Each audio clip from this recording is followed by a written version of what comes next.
Hoje, nesse momento, após essa música, esse preparo que a espiritualidade nos trouxe, para esse grande momento que se apresenta para nós neste agora.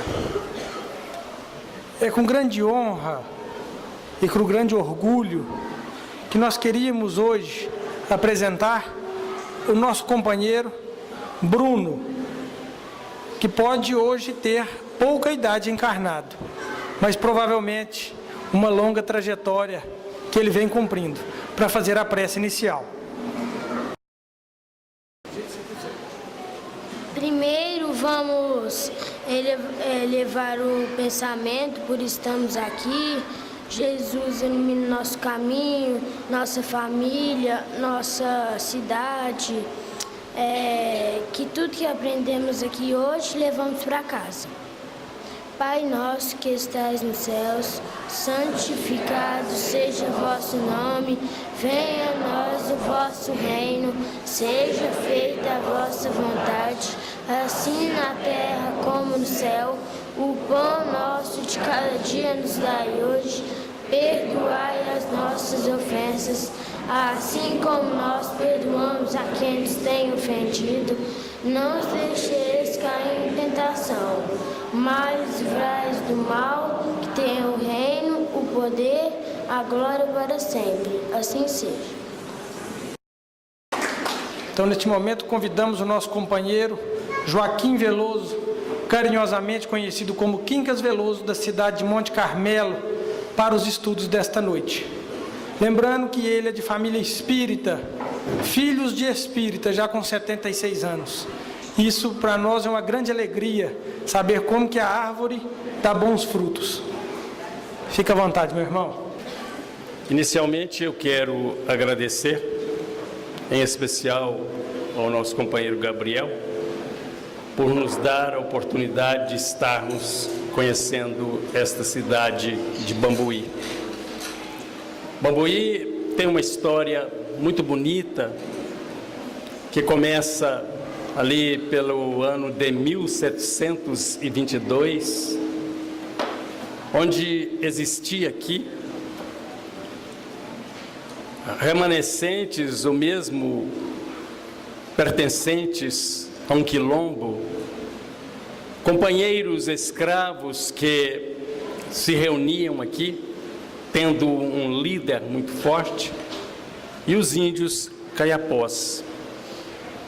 Mas o tempo passa e nesse passar a cidade cresce, desenvolve, registra nos seus acontecimentos a presença de ideias religiosas, não só a doutrina espírita, mas como também outras confissões.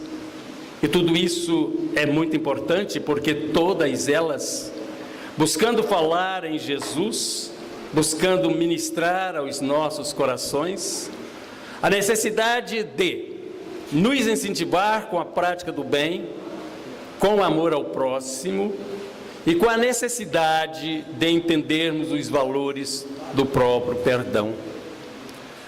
Alguns fatos, para mim, neste dia, foram extraordinários. E o primeiro deles foi a nossa própria viagem, quando, mais uma vez, o meu companheiro Jeová se fez disposto para nos trazer aqui. E hoje, com a companhia da minha amiga Imaculada, que é uma companheira já de tempos anteriores, e ficamos conhecendo algumas pessoas, a família do Gabriel, seu Vicente, Dona Isabel, a Cristina. Que figura a Cristina, né? Notável, uma pessoa valorosa, com uma disposição muito grande. Chegamos lá e chamamos, ela estava sozinha e ela disse assim para mim depois: nossa, eu quase não recebi vocês, mas graças a Deus, alguma coisa me mostrou e eu lembrei que vi teu nome, porque ela perguntou como que eu chamava. Eu vi teu nome num cartaz e por isso abriu as portas e nos tratou da melhor maneira possível. a nossa amiga Patrícia me emprestou um livro do qual eu vou buscar alguma inspiração para a nossa fala desta noite. Mas veja como Deus é bom, né? Aonde eu fui parar? Na casa da dona Isabel. E sabe por quê que eu fiquei gostando disso? Porque um dia a princesa Isabel assinou um papelzinho e falou: vai, Quincas Veloso, você está livre. Beleza, né? E ao ver aquela mulher encantadora hoje, né? Que tem um marido simpático, correto? Eu estou certo nisso? Tá, né? Eu fiquei com medo de falar: não, eu assinei a lápis, vou desmanchar. E aí permanece. Aquela ideia nossa deste encontro tão feliz, rever vários amigos, e entre eles o nosso querido Simão, nosso querido Júlio e outras criaturas de Pratinha. E para minha surpresa, ouvi falar que aqui tem um pessoal que veio de Piuí. Gente, vocês não sabem o que significa Piuí para o meu coração. Não conheço a cidade. Mas tempos atrás, quando ainda na minha juventude, eu tive a felicidade de ter como amigo Cipriano. Eles chamavam de Ciprianinho. Ciprianinho era de Piuí, família Nogueira, filho do seu Cipriano, tem um irmão Rafael, várias irmãs. Mas foi muito amigo meu, essa criatura. E ele mudou para o Distrito Federal, Brasília. Estava um dia parado num ponto de ônibus, um carro desgovernado veio e ele desencarnou. Tudo isso me comoveu bastante. E tenho eu a esperança de um dia poder também conhecer Piuí. Por que não? Estava lembrando, fazem exatamente 61 anos. Vocês vão imaginar que eu sou velho, né? 61 anos. Eu passava por esta cidade de Bambuí, apenas na estação ferroviária, indo para Belo Horizonte. Nós gastamos de Monte Carmelo até Belo Horizonte quase 2 dias. Coisa interessante, né? Hoje saímos de manhãzinha de casa, 8 horas da manhã, 11h30, estávamos nessa cidade maravilhosa. Que Deus abençoe o lar do nosso companheiro Vicente, da nossa amiga Patrícia, que o lar de todos os bambuienses sejam felizes e repletos de paz. Olha, quando reunimos, e eu tenho certeza que aqui tem várias pessoas que não são espíritas, e isso é bom, primeiro para que tenham o primeiro contato com a doutrina espírita. E eu me lembrava de uma amiga que me dizia há poucos dias pela manhã, que o irmão dela, sendo pastor, não aceitava de maneira alguma uma obra espírita. E nós, entre sorriso, comentávamos, provavelmente porque nunca leu uma obra espírita. O que é o espiritismo? Comecemos a fazer essa pergunta. Ah, é um centro de magia? É um encontro de outra forma, sem de maneira alguma querermos menosprezar qualquer ideia religiosa? A doutrina espírita é simplesmente uma renovação para as nossas almas, que consegue de maneira muito clara, e para muitos até simplista, mas para dizer para nós, que somos almas imortais, e devassar o espaço infinito, e ouvir a voz dos que foram primeiro do que nós. E aí, nós começamos a lembrar do livro Nosso Lar, onde a palavra tão experiente de André Luiz nos ensina que a morte não existe, A vida não cessa jamais. A morte é o jogo escuro das ilusões. Anotemos bem, pensemos bem. Até então, e nós vamos lembrar que a nossa Terra, com 4,5 bilhões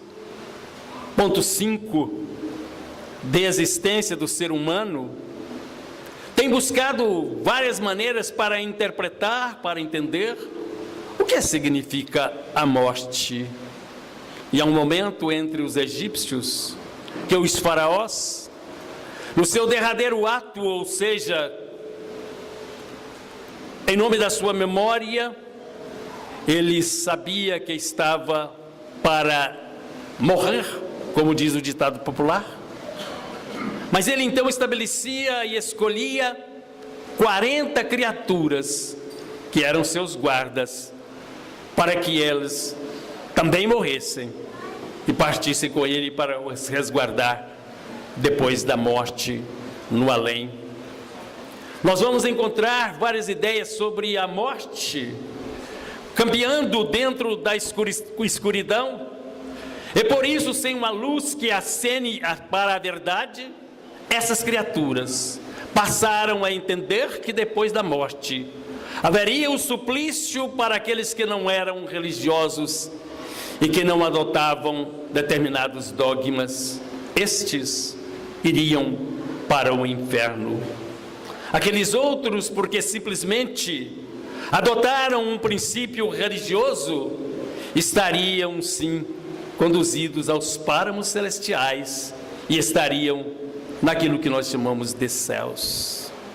No entretanto, num determinado momento, em um dia glorioso, o ilustre Allan Kardec, o codificador da doutrina espírita, fora convidado para estar numa reunião, numa casa familiar, onde as mesas giravam, onde a mesa respondia às periquições, às perguntas, às proposituras daqueles que estavam em torno da mesa. Várias criaturas se davam a mão, e estas mãos entrelaçadas, num processo que eles chamavam de magnetismo, fazia com que a mesa rodopiasse, que a mesa, além de girar, subisse até o telhado e depois despencasse na terra, fazendo com que o homem ficasse admirado com tudo isso. O Kardec, o Hippolyte Denisard de Rivail, começou a fazer as suas observações e entendeu que era curioso que um objeto inanimado, uma mesa, pudesse dar respostas às mais inteligentes. E ele começa a pesquisar. Penetra então no mundo espiritual. Observa e ouve o depoimento de criaturas que viveram assim como nós estamos vivendo. Assim como teu filho querido que partiu e que você considera prematuro, mas que na realidade é simplesmente um partir, porque, como dissemos no início, a morte não existe. A morte é simplesmente um outro lado da moeda. E os espíritos então começam a nos informar, primeiro, que não existe um castigo eterno, que nenhuma alma, nenhuma criatura criada por um Pai de amor, de bondade, poderia permanecer eternamente sem um progresso, ardendo-se numa fornalha cada vez mais crepitante, ou buscando simplesmente um padecimento atroz em torno de si mesmo. E ainda nos informa que também não seria lícito e lógico que alguém simplesmente porque professou uma determinada religião, mas que não fez o bem, não amou, não respeitou, não serviu, se estacionasse num céu sem nenhum progresso, simplesmente vivendo de brisa, sem ter a necessidade de trabalhar, sem ter a necessidade que nós, as outras criaturas, contamos para o nosso progresso. E esse progresso se faz então pela multiplicação das nossas existências aqui na Terra, Só vamos evoluir vivendo várias etapas e passando por várias experiências, e entre elas, no doloroso compromisso, muitas vezes, de estarmos numa família ainda envolvida por circunstâncias diversas, onde uma criatura vacilante se despenca ladeira abaixo pelo vício, e neste vício tortura todos os seus familiares. Eu ouvia alguém, uma mãe, que me disse assim certa feita: sabe, Quincas, já lutei tanto para que o meu filho se livre da droga, que eu estou pedindo a Deus que ele morra, porque eu prefiro que ele esteja morto do que envolvido na droga e vivendo com tanta infelicidade e fazendo com que todos nós outros sejamos martirizados. Veja bem, ouvimos de uma outra criatura: eu prefiro a morte do meu filho, da minha filha, melhor dizendo, porque já não existe mais recursos médicos e prefiro, já não aguento mais vê-la clamando de dor, lamentando às vezes pela noite afora, madrugada dentro, sem maneira de suspirar, sem maneira de falar, simplesmente gritando ai, ai. E eu pergunto ao meu pai, eu pergunto a Deus, dizia ela. Veja bem, o tempo passa e essa criatura vai vivendo assim no martírio, e a filha também. Mas um dia ela me disse assim: olha, Quincas, hoje eu tenho uma ideia completamente diferente. E rezei a Maria, a mãe de Jesus, e pedi àquela mãe, olha, disse assim, e me enternece tanto lembrar esse momento, quando ela disse assim para mim, pedi a Maria: Maria, mãe de Jesus, tu me entregastes aos meus braços, ao meu cuidado, a minha filha Maraísa. Agora, Senhora, ela vai voltar para ti. Eu te rogo, continue cuidando dela, porque eu sei que nos teus braços ela estará muito melhor do que nos meus. Uma criatura que parte, que sofre, que lamenta. Em um determinado dia, ela me liga mais ou menos às 10, 11 horas da noite, mais ou menos, e diz assim: Quincas, Maria buscou Maraísa. Claro que nos meus olhos verteram lágrimas, que do meu coração partiu raios de saudade. E não faz muito tempo, mas vejam, anotem bem, essa mesma criatura, de repente, no dia 25 do mês de agosto, na cidade de Coromandel, por intermédio da mediunidade do nosso companheiro, escreve aos seus familiares. E eu vi uma família se abraçar de júbilo e de alegria, unida, uma família toda unida. Uma mãe que tem 5 filhas, e uma delas se despede assim, a mais nova, a caçula.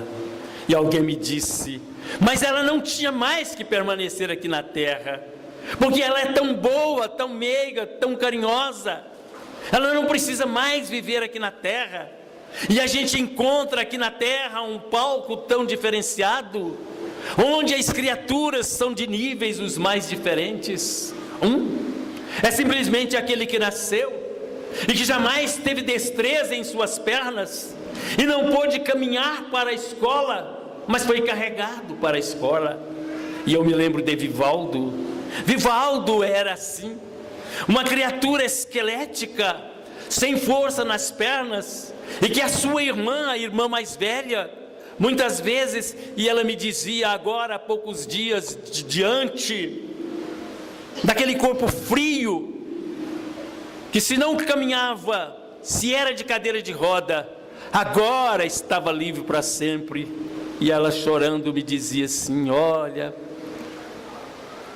veja bem, quantas vezes eu sofri porque eu ficava com vergonha Eu tinha que levar o meu irmão para a escola num carrinho. E aí eu ficava com vergonha, eu era menina. E eu preferia carregar o meu irmão, levá-lo para a sala de aula. E Vivaldo, um comportamento maravilhoso, estudou, trabalhou, casou-se, uma mulher lindíssima, um filho lindíssimo, uma filha lindíssima, e partiu. Mas que coisa interessante é o mundo. Aí você ouve de repente a informação mais uma vez, que contempla os nobres. Vivaldo é uma alma nobre, que só fez o bem, que jamais reclamou, nos dizia, que chorou muito no dia da morte da sua mãezinha, mas que agradeceu por estar vivendo, porque ela poderia dizer assim: por que eu nasci sem a agilidade normal, de poder caminhar atrás da bola, de sorrir, de jogar peteca, de chegar em casa saltitante e dizer para minha mãe: fui bem na escola, ganhei a nota 10, mas ele jamais reclamou e continuou a vida assim.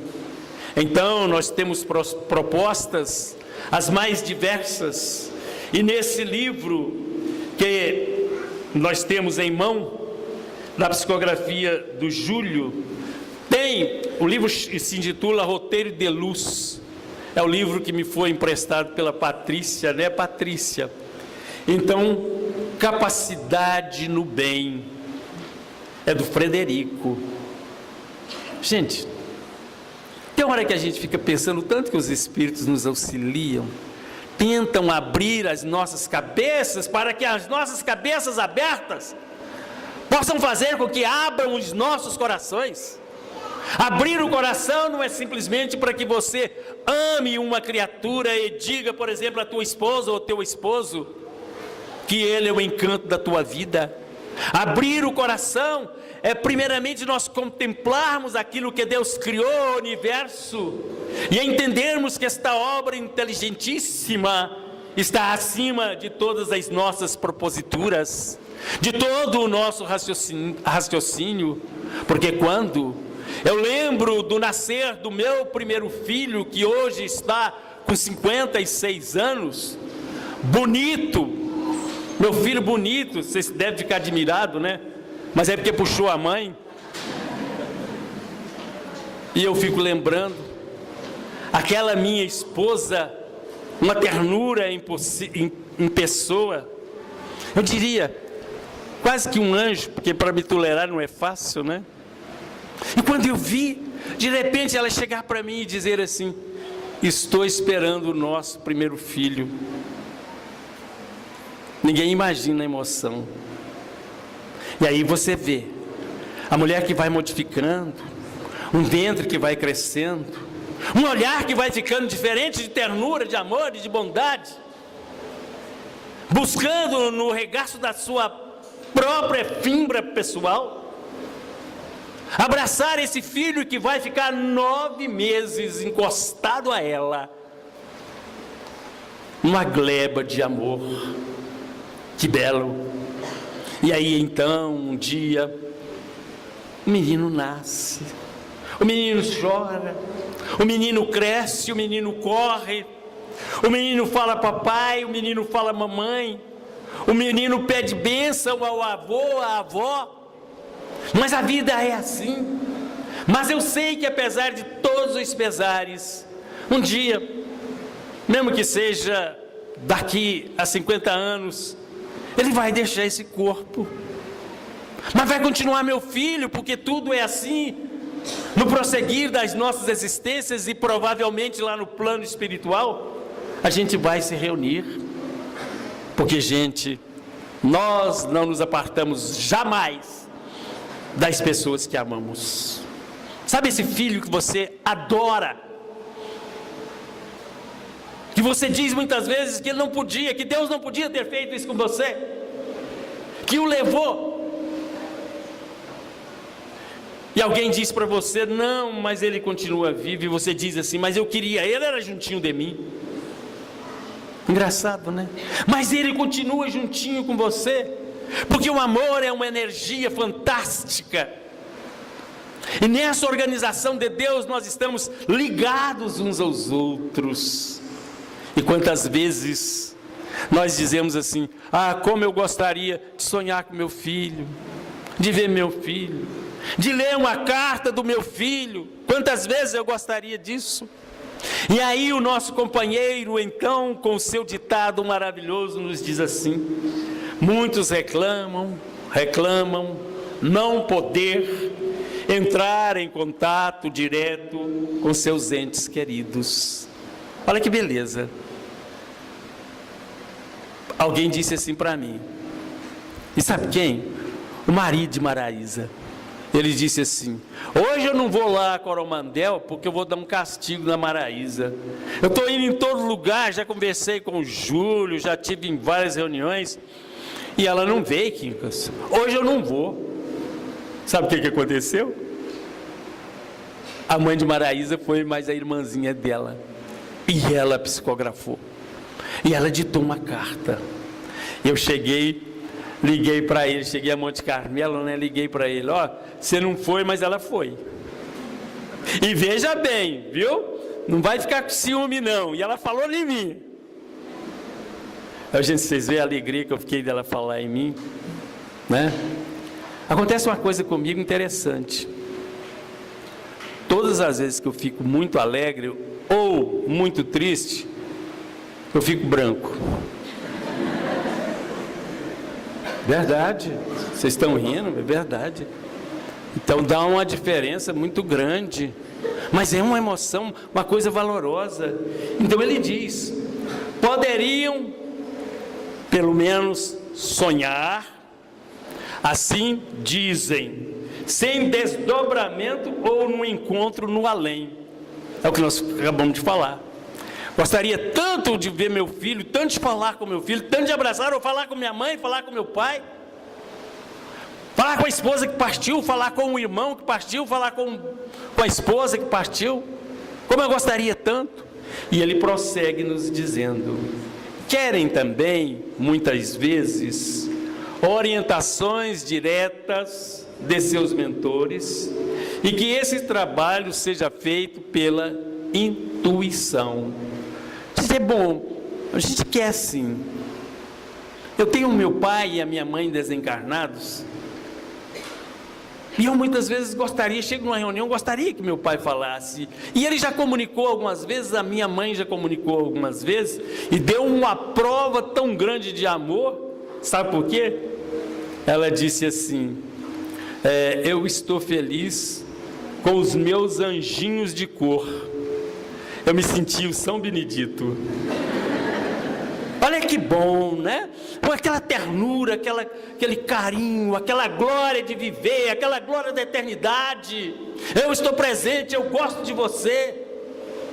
Mas ao mesmo tempo, é como se dissesse para nós, continue sendo gente, continue respeitando as criaturas. A minha mãe, quase no dia de desencarnar, no Hospital São Paulo, em Uberaba, ela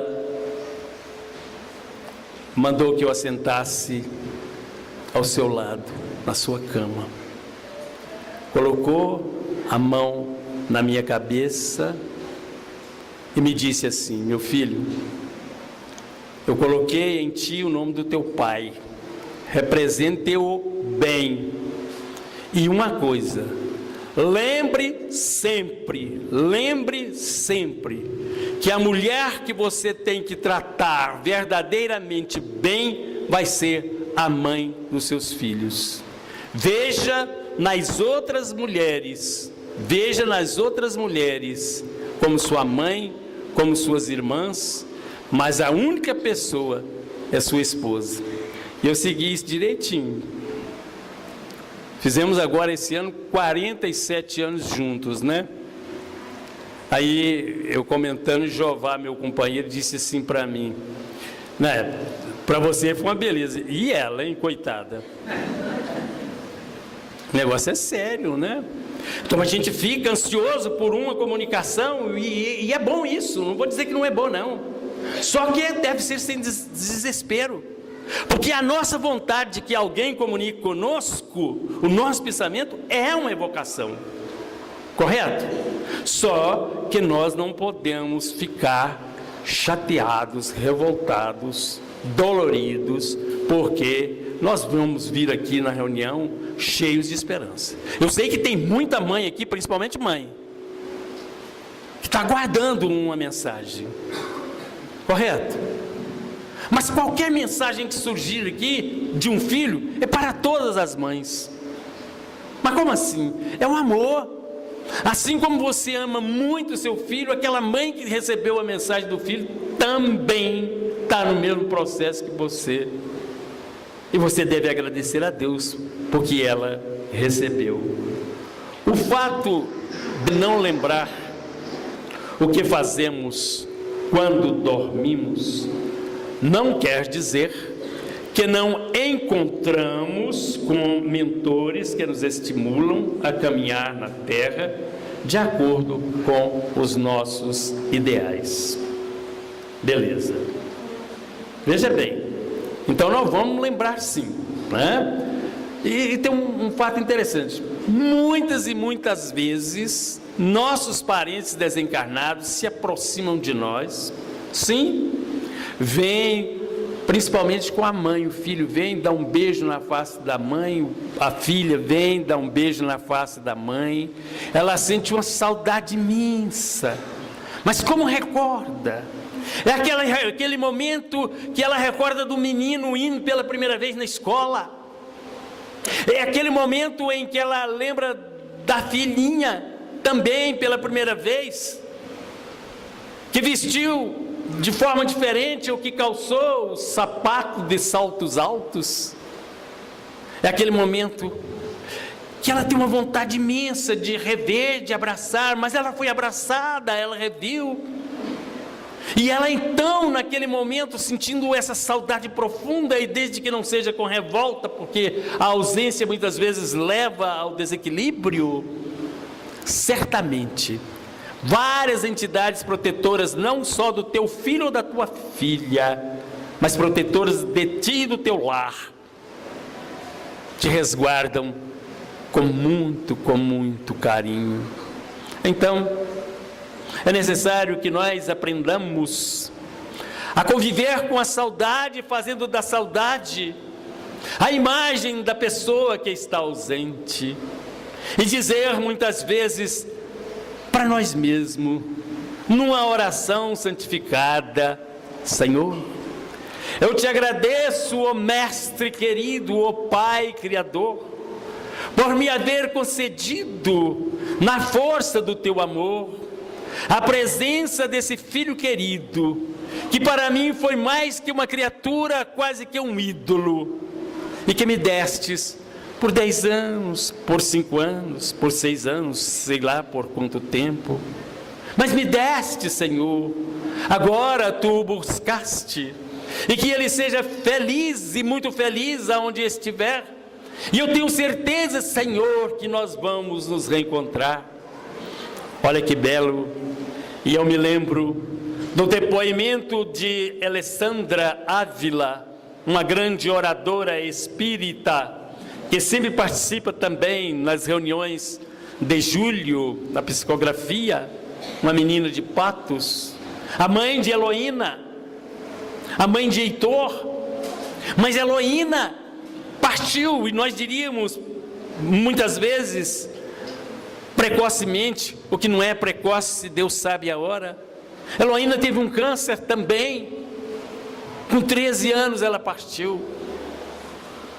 E Alessandra me abraçou depois de algum tempo que havia ocorrido o desencarne da filha, e me disse, de uma maneira da voz trêmula, com lágrimas nos olhos, que eu também pude acompanhá-la com as minhas lágrimas, e ela disse assim: ó Quincas, eu acredito na bondade de Deus, Eu te digo com certeza que possam passar 1000 anos, mas um dia eu vou abraçar novamente Heloína.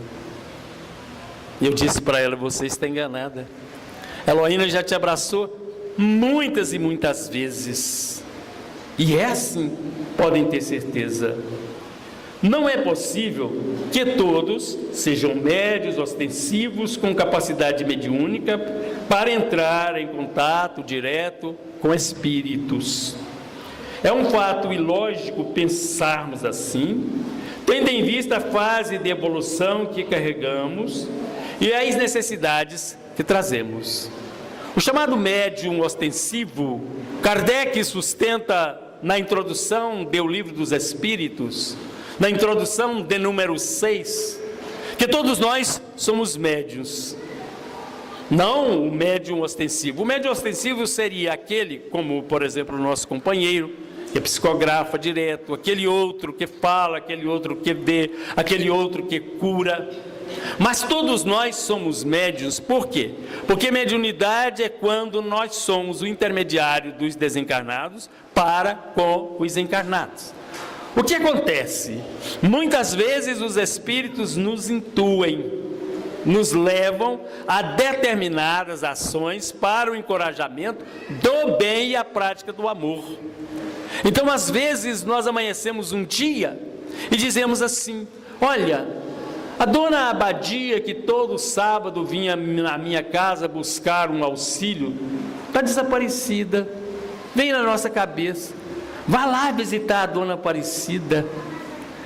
E você, obedecendo essa intuição de amor, você vai lá visitar a dona Aparecida. Mas foram os espíritos amigos protetores da dona Aparecida que, contando com a tua disposição e a tua sensibilidade de servir, te impulsionou para que você tivesse esta boa vontade de servir.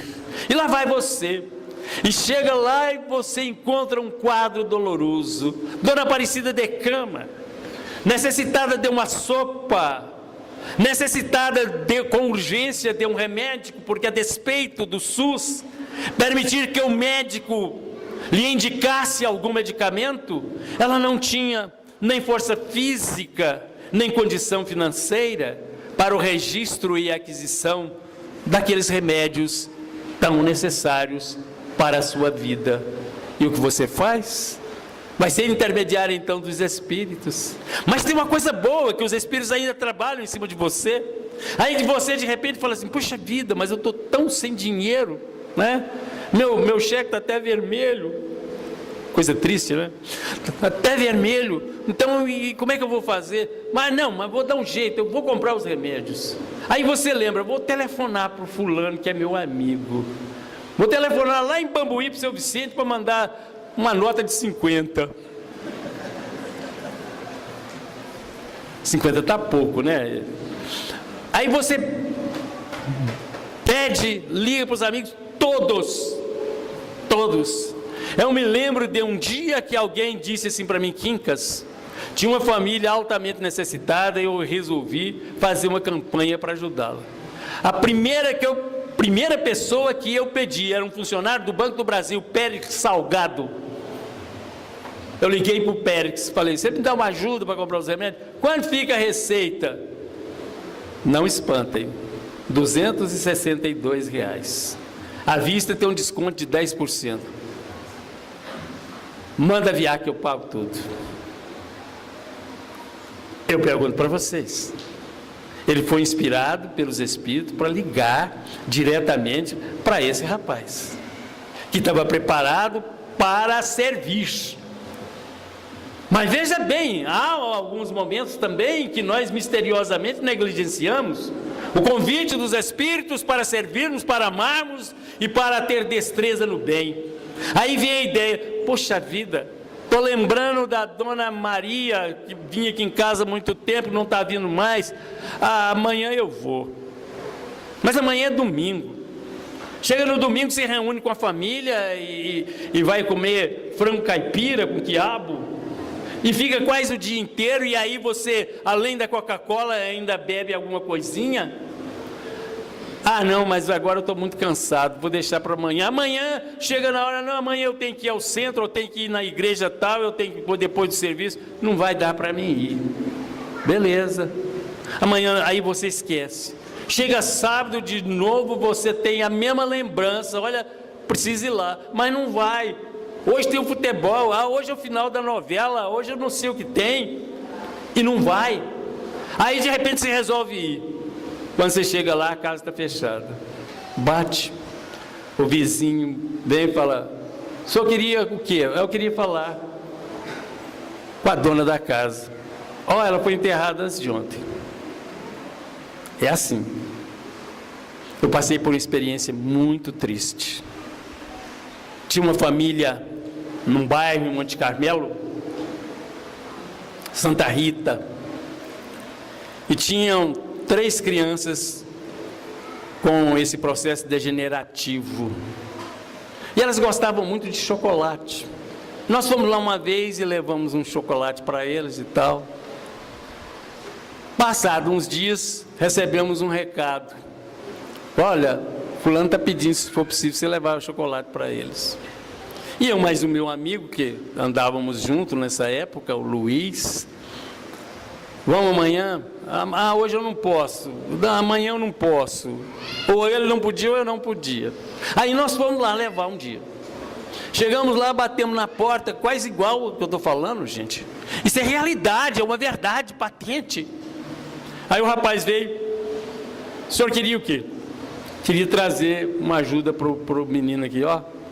Um deles acabou de falecer. O enterro está descendo por aí. É assim. Não perca a tua oportunidade de servir. Não deixe passar em brancas nuvens, quando você pode levar um consolo, um carinho. Não precisa ser dinheiro, não.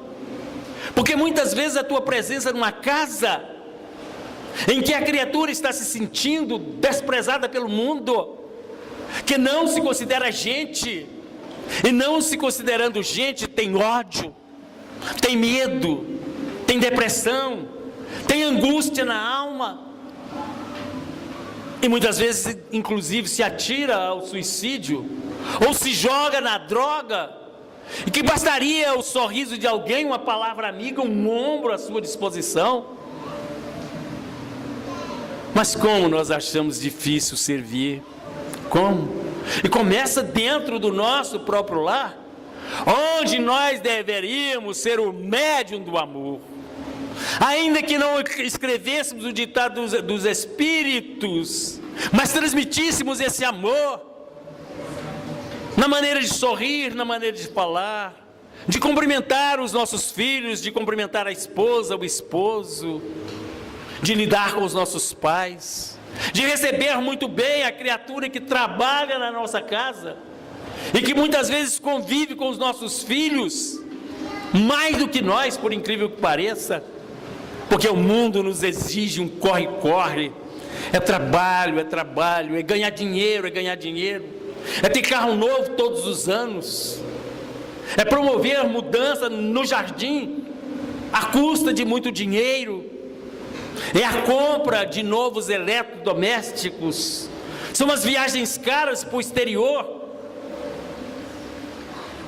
ou simplesmente ali para São Roque. Mas é assim, porque nós vivemos aflitos conosco mesmos, sem pensarmos na dor e na angústia do outro, e isso faz com que nós esqueçamos que somos elos de ligação do plano espiritual para com o plano terra. E aí, meus irmãos, o que nos resta então pensar? Como que eu vou ter o melhor contato com o meu parente que está desencarnado? Ele não morreu, ele está desencarnado. Ele continua vivo, continua ainda tendo a sua disposição de gostar da música que ele gosta, do time para o qual ele torce. Pode ser o Cruzeiro, pode ser o Atlético, né? Qualquer time que ele torça. Ele gosta, ou ela gosta, da roupa que gostava, do tênis, do vestido, do boné. Ele gosta, enfim, daquela sopa que você fazia e ele sentia tão alegre quando você fazia. continua. Mas Ele precisa do teu amor e do teu sorriso, aonde estiver e como estiver, seja encarnado ou desencarnado. É um coração que prefere ser amado do que desprezado. E a gente diz sempre, o que mais queremos aqui na terra é sermos aceitos e amados. Não tem nada melhor do que as pessoas nos tratarem bem, ao ponto do espírito de André Luiz no livro Sinal Verde nos dizer assim de maneira categórica: uma das regras de felicidade é quando você chegar, todas as pessoas se sentirem felizes. Já viu que coisa? Eu cheguei, todo mundo ficou feliz, eu estou feliz também. Mas vamos pensar o contrário também, né? Você chegou e todo mundo ficou com a cara ruim. Tem uns que até saem. Não tem? Então, não existe isso? Às vezes até pelo processo da simpatia. Então nós vemos. Mas é possível sempre, olha o que o Frederico fala para os nossos corações, anotemos isso. Mas é possível sempre, através da prece, vírgula, estabelecermos ligações com nossos entes e com os nossos mentores, recebendo sempre a intuição do melhor. Veja bem, não desespere. É o caminho. Sabe por quê? Porque a serenidade nos traz bons raciocínios. O bom raciocínio nasce da nossa serenidade. A serenidade nos traz aquilo que nós chamamos a paciência. Segundo o Evangelho, segundo o Espiritismo, no seu capítulo de número 19, no item 3, nos assevera: a calma na luta é um sinal de vitória. Toda calma. Então, não se afobe querendo reencontrar com o ente que tu amas muito. Seja ele da idade que for, seja ele um ancião, seja ele um jovem, seja ele uma criança recém-nascida de poucos meses, está ligado a ti pelas cordas do amor, que não se desatam jamais. Jamais. Você está ligado ao teu filho, ao teu esposo, à tua esposa, para sempre, porque é assim.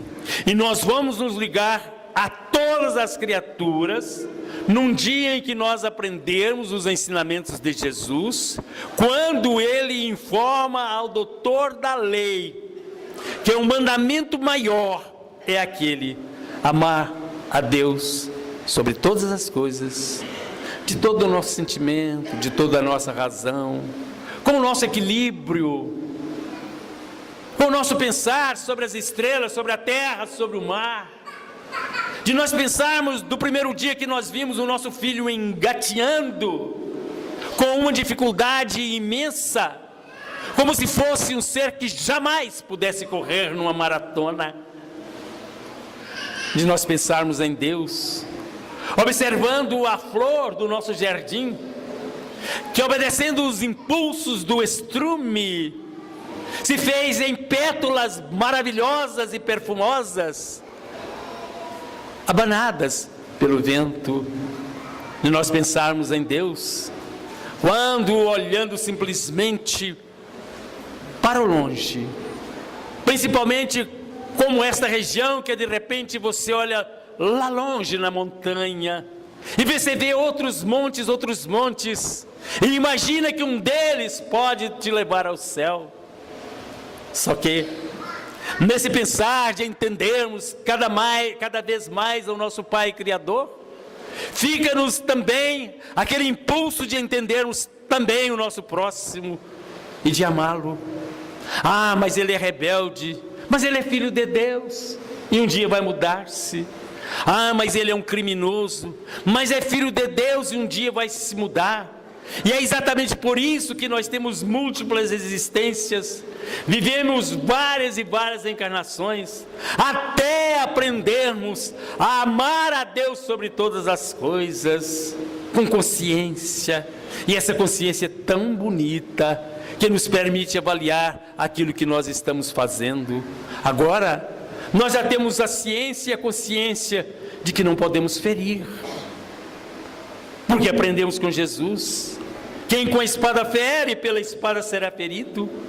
E ele dizia isso a Pedro num momento tão interessante, porque Pedro queria defendê-lo. Corta a orelha de um soldado, e que Jesus diz para ele: Pedro, guarda a tua espada, pois quem com ela fere, por ela será ferido. Acabava de dizer para ele assim: olha, Pedro, você acabou de perder a sua orelha. Numa próxima encarnação, ou nessa você vai.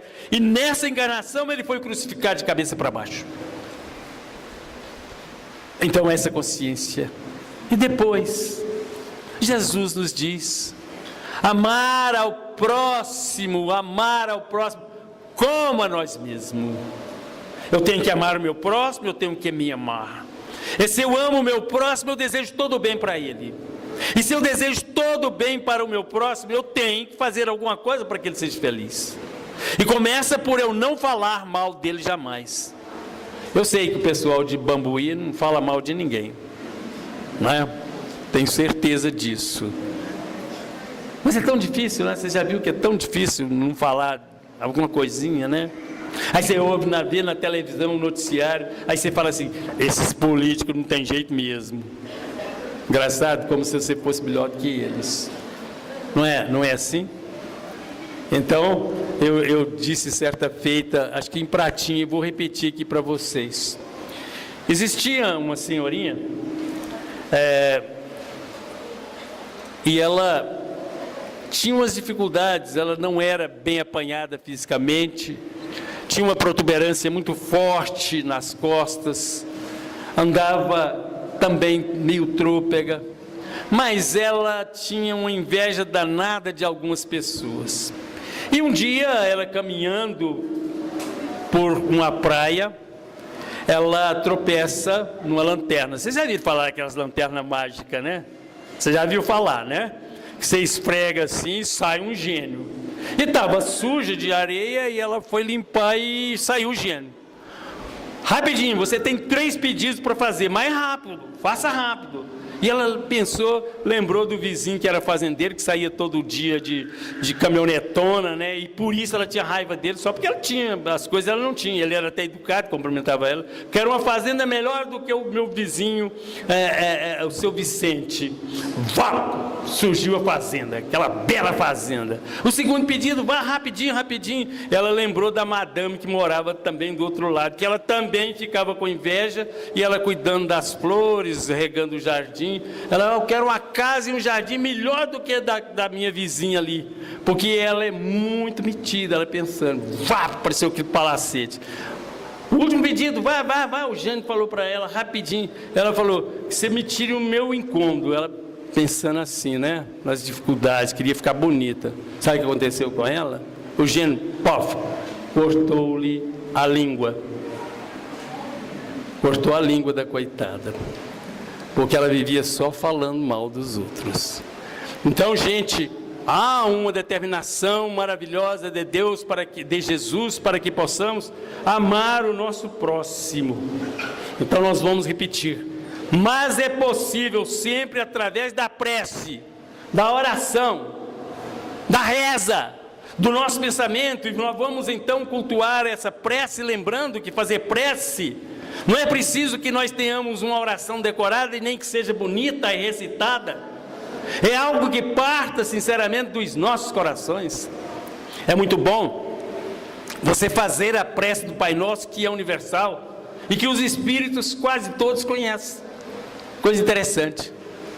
Mas toda oração, gente, o momento que você fala assim: meu Deus, me ajude, que eu possa solucionar esse problema. E se você fala isso com honestidade, é uma prece, e caminhos se abrem para você.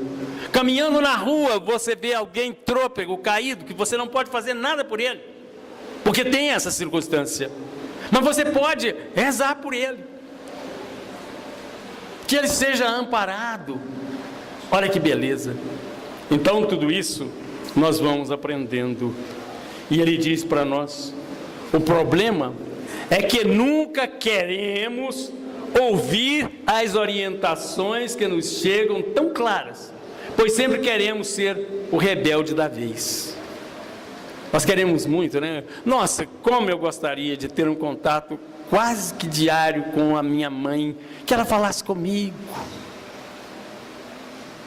que ela me desse aquele amparo que ela sempre me deu nos momentos difíceis. Porque eu me lembro de uma noite em que cheguei em casa, era mais ou menos 10 horas, e já era tarde, porque naquele tempo 10 horas da noite era tarde, né? 15 para 9 tinha que sair do jardim para levar a namorada em casa, 15 para 9. Não mudou nada, né? Não mudou nada, né? Hoje, 15 para meia-noite, está preparando para sair. Mas a vida é assim. Mas naquela noite eu cheguei em casa 10 horas, a minha mãe gostava de fazer crochê. Só que ela estava com a agulha na mão, dormindo, diante da televisão ligada. Eu fiz barulho para entrar, ela acordou, olhou para mim e falou assim: você está com um problema. Eu falei: tô, mamãe. O que foi, meu filho? A namorada me deu fora. Meu coração de mãe. Ela notou, ela de olhando para mim, viu que eu não estava bem. Bateu no meu ombro e falou assim para mim: você merece. E eu entendo. Hoje é que eu entendo. Hoje é que eu entendo. Então essa prece ressaltada pelo Frederico nós devemos cultivar. E nem Lúcio diz para nós assim: amanhã comece o dia à luz da oração. Fazer a nossa oração. E a gente anda tão agitado, mas tão agitado que assim que a gente levanta é correndo, né? Já viu? Você olha no relógio e fala: nossa, tem que chegar no serviço da hora, e bam, bam, bam, bam, bam, fazer isso, fazer aquilo, e é uma correria e não dá tempo de você fazer essa oração. À noite, você fala: antes de dormir, eu vou ver o noticiário, eu vou ver a novela, eu vou ver mais não sei o quê, e aí a hora de dormir você já está exausto, não faz a prece. Precisamos orar, rezar. Por quê? Porque é rapidinho. Não precisa fazer oração longa. Não precisa. O nosso companheiro Sérgio, mas a Marlene, cantaram uma música aqui sobre o culto do Evangelho no lar. Gente, é preciso a gente cultivar. O que é o culto do Evangelho no lar? Uma reunião que a gente faz de horário programado, num determinado dia, reúne com a família, coloca uma águazinha e pede a Deus que seja frutificada, faz uma leitura pequena, um comentário pequeno, uma troca de ideia com os familiares, principalmente quem tem filho, né? Uma perguntinha do Livro dos Espíritos, 20 minutinhos, não precisa mais do que isso, 20 minutinhos. Feito isso, agradeça a Deus pela existência da tua família, pela bênção de ter um lar e um endereço, que tem um CEP e que tem um número, um bairro, e que você conhece perfeitamente. E é tão bom a gente chegar em casa, né? Eu estou imaginando, eu devo chegar em casa hoje lá para 1h da manhã. Beleza, né? Sei direitinho a mania da porta, como é que abre mais fácil, o portão, sei tudo, né? Não é assim? A luz eu já levo a mão automaticamente no interruptor, acendo a luz, vou devagarinho para não acordar a Lenísia, né? Vou devagarinho. Se ela acordar, ela vai me perguntar: e aí, foi bem lá? Eu falo: ótimo, só passei fome, porque lá ninguém me deu nada de comer. Brincadeira, gente, quase me mataram de comer hoje lá, né? Hora de brincadeira. A Cristina pôs não, vem comer, e eu tive que comer. Porque eu não sou de comer muito não, né? Quando eu vou no Service Self, assim, 1 quilo, né? Certo? É por isso que eu estou robusto, né? Mas essa é a maravilha. É a maravilha. Viver, gente, viver, é tudo isso que nós temos. é a lágrima que você verte, é o sorriso que você derrama, é a preocupação que te acode, é a dificuldade financeira que às vezes bate na tua porta. Viver é um momento em que você aprende o valor da semente, sabendo que a semente, como diz o Emmanuel, é o projeto da futura árvore.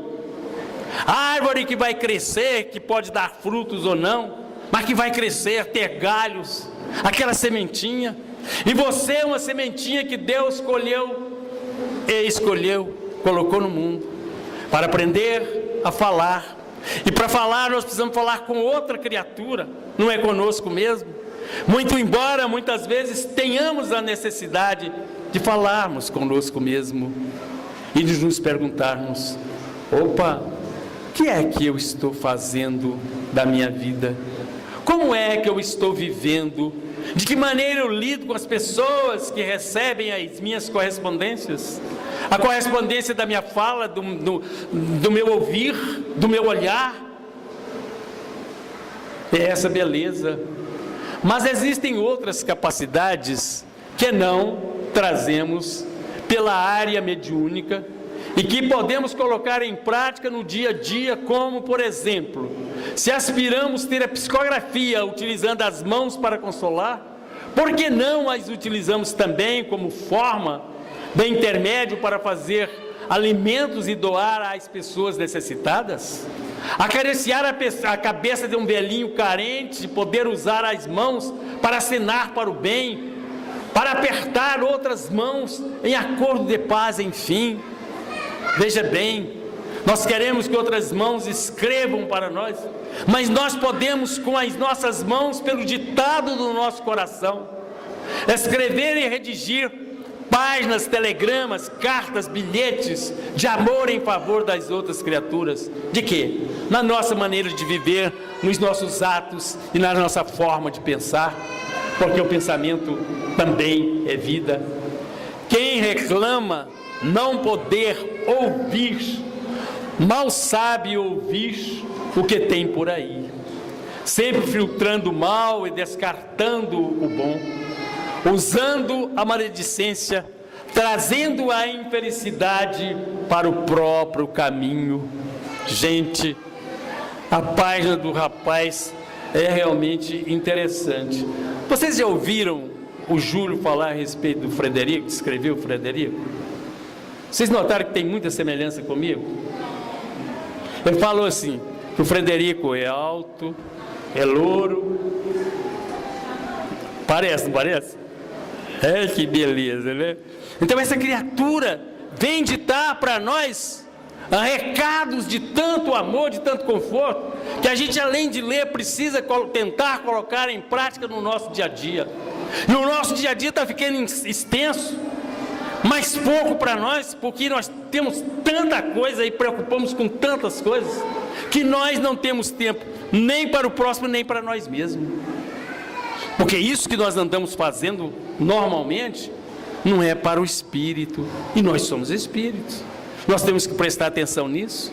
Eu preciso sim ter uma casa para morar, como não?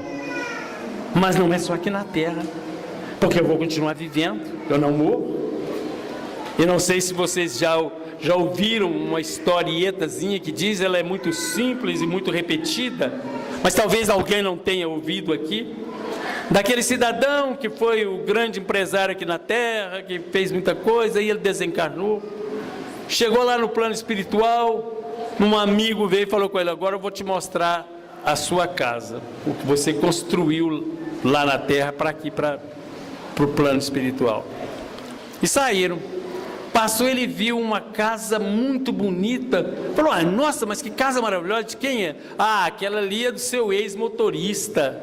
Mas o meu motorista? Sim, o seu motorista, né? É dele. Falou: nossa. Chegou noutra casa, ele encontrou lá uma maravilha, e ele ficou mais admirado ainda. E essa? Ah, essa casa aí é da cozinheira, aquela mulher que trabalhava lá. Ah, mas não é possível, ela, mas ela era tão simples, nem sabia ler direito. Beleza, mas construiu para o espírito. Aí tinha uma casinha lá, uma tapera. Adivinha? E aquela lá? Ah, aquela é a tua. Por quê? Porque ela não construiu. Qual o projeto que nós temos para construir uma casa no plano espiritual? É o projeto do amor. É os traços da misericórdia. É a pintura do carinho. Que você ama, que você respeita o próximo. Porque quando falamos em carinho, nós não estamos simplesmente dizendo carinho de afago físico, mas é o afago da alma. Eu vou deixar o resto da lição aqui para dever de casa para vocês. Esse livro aqui é o Roteiro de Luz. E é engraçado que tem já 6 anos que o nosso companheiro Frederico escreveu o prefácio desse livro. Eu não conhecia esse livro, fiquei conhecendo hoje, a menina me emprestou. Olha que maravilha. Então a mensagem psicografada no dia 23 de setembro, 23 de setembro de 2011. Olha, ao terminar as nossas palavras, um abraço carinhoso para você. O nosso agradecimento mais uma vez à família do nosso companheiro Vicente, que nos recebeu de forma tão agradável. Espero um dia retornar a essa cidade. Espero mesmo. Tem uns 15 dias eu fui ao barbeiro fazer o cabelo, o barbeiro é muito meu amigo.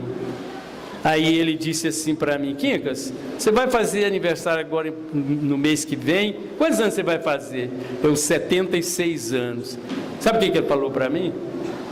Ah, não, então já está na hora de morrer mesmo. Beleza, né? Mas eu prometo para vocês que eu vou voltar aqui. Nem que seja para psicografar por intermédio do Júlio. Um abraço, que Deus ampare a todos vocês. Muito obrigado pela atenção.